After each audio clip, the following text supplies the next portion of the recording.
ayat 19 hingga ayat 26,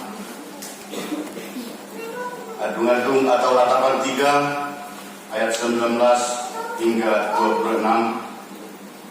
Bapak Ibu, mudah-mudi saudara seiman dalam nama Tuhan Yesus Kristus, mari kita bacakan secara responsoria. Kami akan membacakan ayat yang pertama, yaitu ayat 19. Bapak Ibu, mudah-mudi yang selanjutnya secara bergantian. Ingatlah akan sengsaraku dan pengembaraanku, akan tipuh dan racun itu. Jiwaku selalu teringat akan hal itu dan tertekan dalam diriku. Tetapi hal-hal inilah yang kuperhatikan, oleh sebab itu aku akan berharap. Tak berkesudahan kasih setia Tuhan, tak habis-habisnya rahmat-Nya. Selalu baru tiap pagi, besar kesetiaan-Mu. Tuhan adalah bagianku, kata jiwaku, oleh sebab itu aku berharap kepadanya. Tuhan adalah baik bagi orang yang berharap kepadanya, bagi jiwa yang mencari Dia. Adalah baik menanti dengan diam pertolongan Tuhan. Demikian firman Tuhan, dinyanyikan teman-teman menderita.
Syukur kepada Tuhan.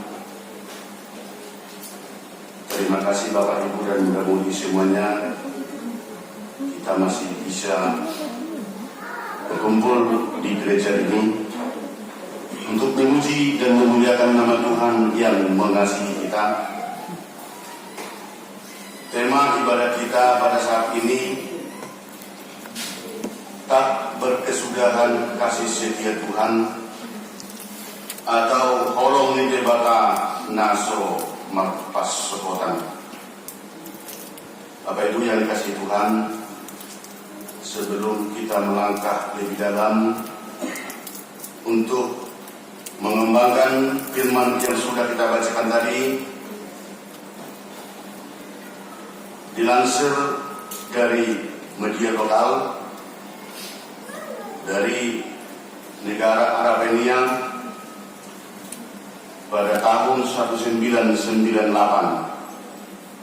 Tahun 1998 ada media lokal menuliskan suatu judul di dalam beritanya,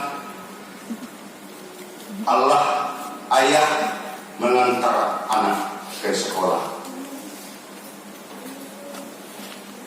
Berita ini membuatkan orang yang membaca dari judulnya itu menjadi suatu pertanyaan, karena di saat itu Bapak Ibu, kondisi tahun 1998 ada gempa bencana alam yang terjadi di negara itu, bahkan sampai hampir mengorbankan lebih kurang 500 jiwa masyarakat di tempat kejadian bencana alam tersebut. 3 hari berikutnya langsung muncul suatu berita di media lokal di negara mereka, bahkan netizen ataupun pembaca di luar negeri membuatkan suatu pertanyaan, di sana terjadi bencana yang begitu dahsyat, tetapi di berita kok dikatakan judulnya ayah mengantar anak ke sekolah. Bapak Ibu Saudara seiman, ada apa kondisi yang terjadi dalam berita itu? Yang diuraikan di dalam surat kabar itu kira-kira seperti ini. Ayah membawa anaknya untuk pergi sekolah. Setiba di sekolahan, ayah tersebut menurunkan anaknya percis di depan kantor kepala sekolah SD tersebut dan mengelus kepala si anak, mengatakan, "Nak, baik-baik sekolah, ayah mengasihimu, sampai ketemu nanti siang." Sesudah dikatakan seperti itu Bapak Ibu, si bapak pun pergi membawa mobilnya untuk pergi ke tempat pekerjaannya. Sekitar hampir 2 kilometer, sambil si ayah berjalan dari kaca spion, dilihat suatu kejadian di belakang dan mobilnya juga bergoyang seperti ini. Dilihat di belakang gedung-gedung pada roboh. Kebenaran tanggal 1 kemarin kejadian gempa di Tapanuli Utara. Yang kita bicarakan itu ini bukan kejadian yang kemarin, melainkan kejadian yang terjadi tahun 1998.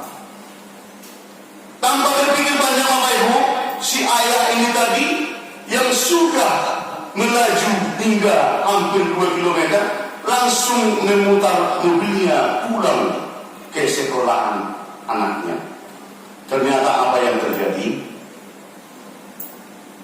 Begitu berhenti di depan sekolah, bahwa bangunan itu sudah rata dengan tanah dan bahkan tinggal puing-puing sederetan daripada sekolahan itu tadi.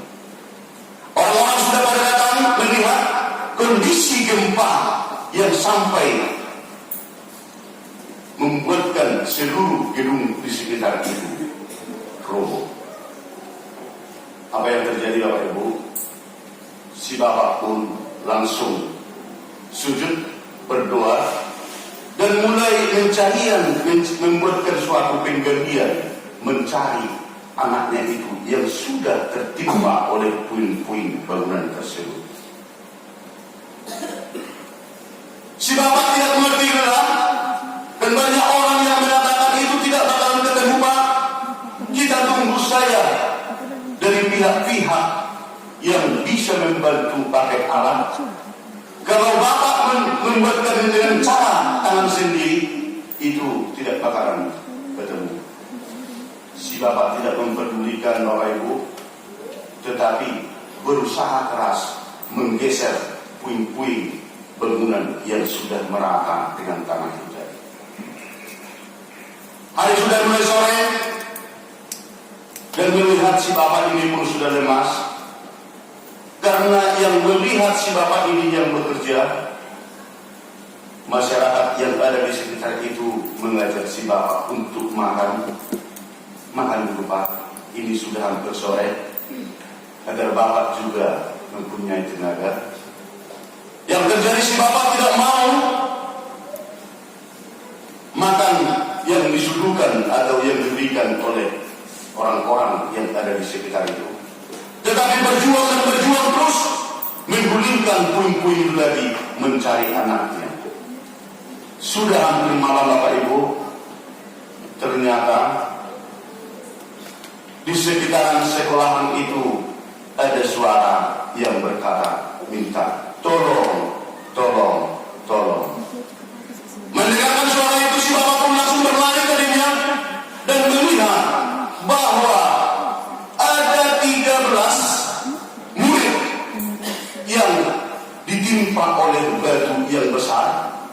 dinding daripada bangunan itu tadi menimpa di dalam keseluruh, dan satu guru yang terlentang wajahnya ke tanah,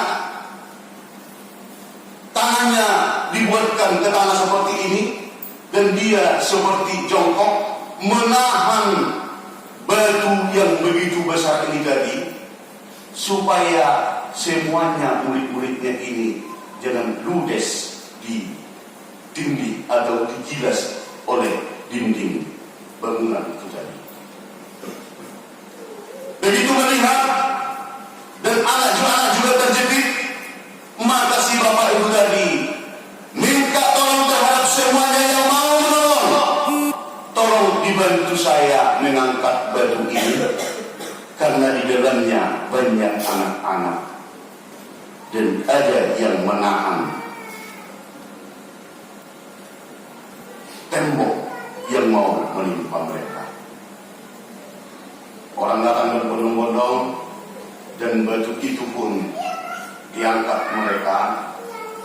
Benar, di antara murid-murid itu ada yang terjepit tangannya, atau ada yang luka-luka, dan gurunya ini pun sudah sampai patah tangannya menahan daripada tembok yang sudah mau menggilas ataupun menindih semua murid-murid tadi.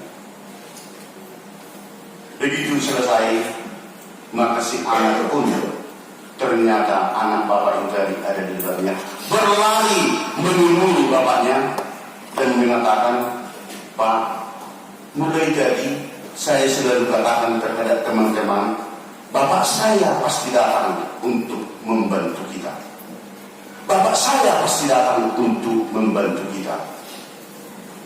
Dan kondisi itu merupakan suatu kondisi kisah yang terjadi di tahun 1998 yang sudah berlalu. Bapak Ibu yang dikasihi oleh Tuhan, pada kondisi ini apa hubungannya dengan tema ibadah kita? Tak berkesudahan kasih setia Tuhan. Kasih seorang bapak terhadap anaknya, kasih seorang bapak terhadap anak di dunia ini merupakan suatu yang tidak bisa dipungkiri, merupakan suatu yang tidak bisa dikatakan merupakan suatu tindakan yang baru, tetapi kasih bapak terhadap anaknya betul-betul merupakan suatu wujud kasih yang datang dari Tuhan terhadap anaknya.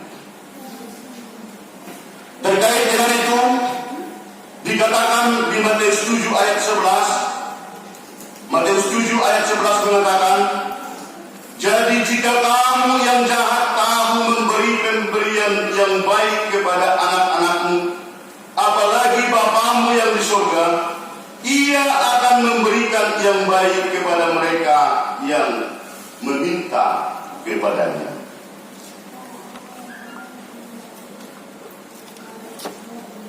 Sebenarnya kasih Allah terhadap ciptaannya betul-betul tidak ada yang bisa menjangkau, tidak ada yang bisa menghitung, tidak ada yang bisa membatasi. Tetapi apa boleh buat? Pemikiran-pemikiran manusia,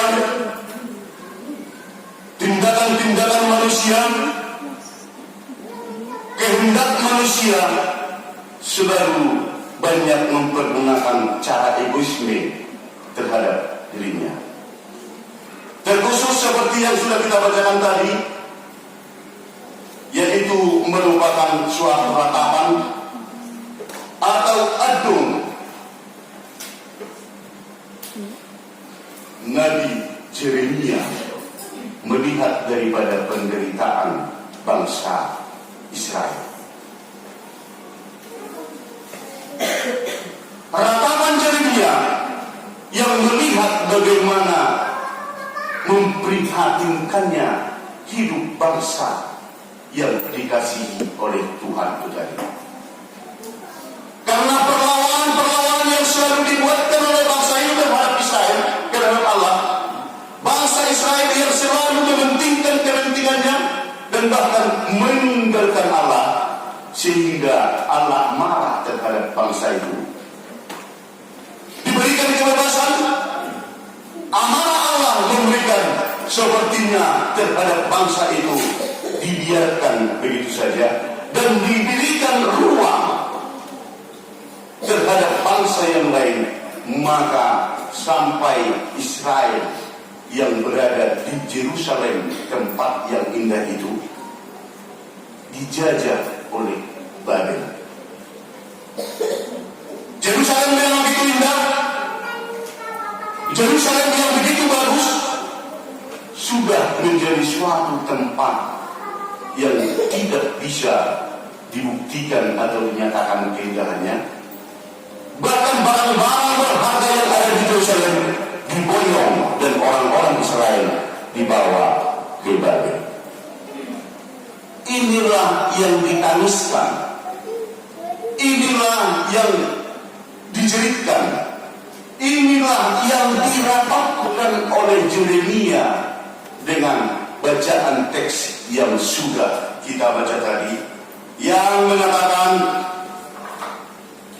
ingatlah akan sengsara dan pengembaranku, akan ipuh dan racun itu. Ratapan dari seorang Yeremia. Di sini kita terbayang kalau orang Batak juga mempunyai suatu kesedihan, kalau orang Batak juga mempunyai suatu penderitaan, kalau orang Batak juga merasakan hidup yang memprihatinkan, maka dia akan menyanyi dengan kondisi yang sedih. Suatu contohnya, ayah adoinan, tidak lanjutkan. Dan bukan ternyata hanya orang Batak yang menyanyikan kesedihannya,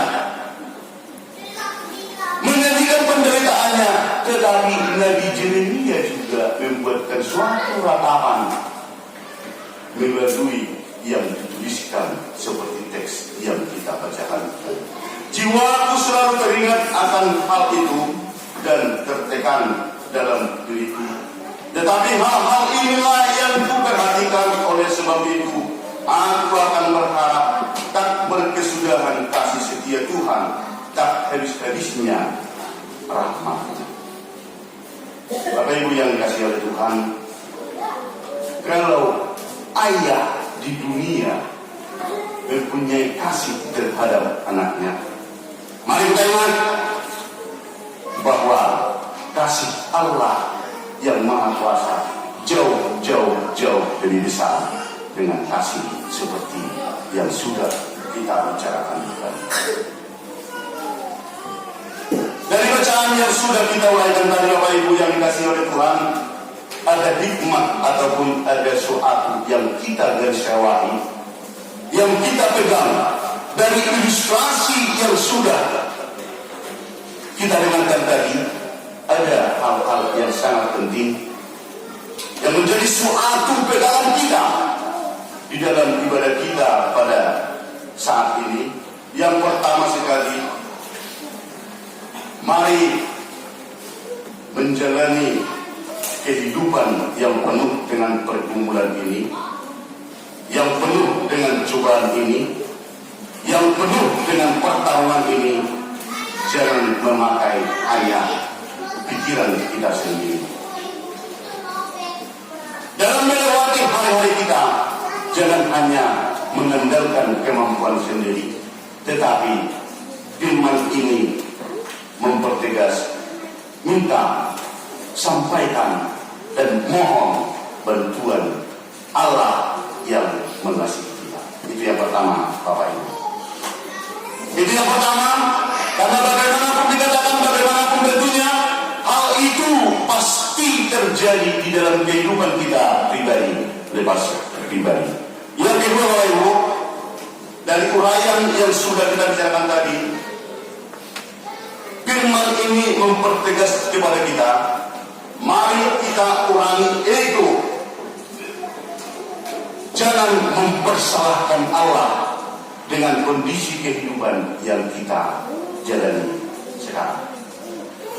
Terlalu sering, jikalau kesulitan itu datang, jikalau penderitaan itu datang, jikalau cobaan hidup kita datang, maka kita sering mempersalahkan Tuhan. Kita tonjolkan hanya ego ataupun istilahnya pikiran kita sendiri. Bahkan disinilah kita melemahkan diri di dalam bersekutu dengan Tuhan atau memuji Tuhan. Contoh seperti kejadian yang baru-baru ini terjadi, seorang pemuda Kristen yang meninggalkan ibunya, seorang pemuda Kristen yang dinasihati oleh seorang ibunya yang sudah janda, memakai ego pribadinya, memakai pikirannya sendiri, karena ibunya yang berjuang, yang satu-satunya yang membesarkan dia, karena sudah lama dia ditinggalkan oleh bapaknya. Seorang ibu yang janda yang membesarkan dia, memberikan arahan kepada dia. Tetapi apa yang terjadi? Seorang orang tua pasti pernah marah terhadap anaknya. Seorang orang tua pasti pernah menasihati anaknya. Tetapi ego si anak pemuda Kristen ini membuatkan suatu jalan pintas, mengatakan, kalau saya ibu marah, kalau saya ibu marahi, maka saya pun akan pergi dari rumah ini. Maka si anak pun pergi tanpa membawa apa-apa. Dia berjalan, dan selalu ibu kandungnya tidak berkata banyak, kalau kau mau pergi nak, silahkanlah pergi cepat.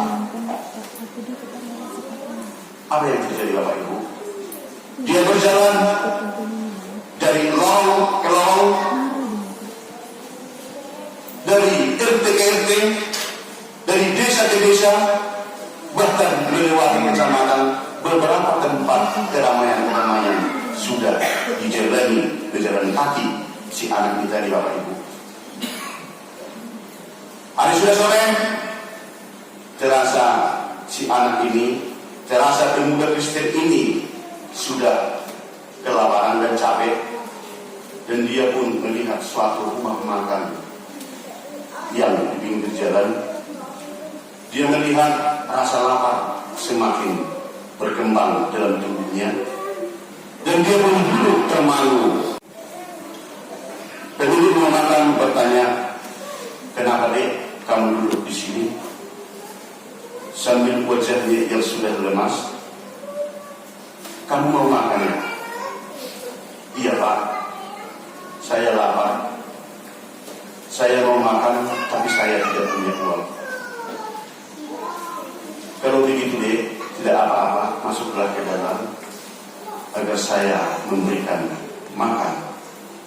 Kalau kamu sudah benar-benar lapar, wajahmu sudah pucat, dan saya lihat kamu kecapean. Si anak masuk ke dalam rumah makan tersebut. Pemilik warung pun membuatkan makanan dan minuman kepada pemuda Kristen tadi. Yang terjadi Bapak Ibu, saking laparnya, saking capeknya, si anak tadi pun makan dengan lahapnya sambil menangis meraung-raung.